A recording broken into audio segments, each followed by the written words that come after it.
Pilipinas, tingin nyo sa Pilipinas, mahirap. Ang daming batang walang sapat na silid-aralan at libro eh.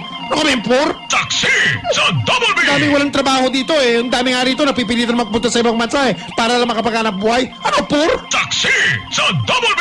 $1 billion lang yan. Taxi sa Double B! Eh, 3 ang 4 na milyong Pilipino gumigising tuwing umaga, gutom eh. Ano, poor? Taxi sa Double B! Huwag Sabay Show, live, magandang umaga! Oo, my poor.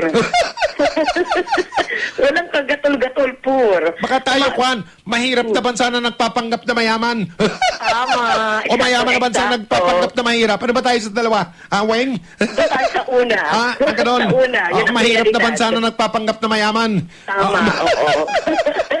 Umaapila may si at Party List Representative Antonio Tino sa gobyernong Aquino na ilaan na lamang sa edukasyon na ipapautang na $1 billion sa International Monetary Fund.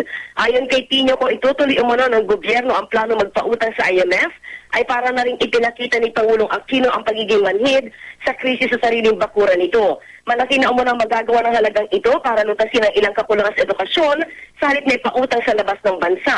Maaarian niya itong itusto sa pagdagdag ng sahod ng mga kinder teachers na sumasahod lamang ngayon na 3,000 piso kada buwan o pwede rin ipagawa ng dagdag na classrooms para hindi nagsisiksikan ang mga estudyante. Gate ni Pino, hindi magpapautang o bakit daw magpapautang na $1 billion ang gobyerno sa labas ng Pilipinas kung ang mga guro dito ay baon din sa utang dahil sa liit ng sahod.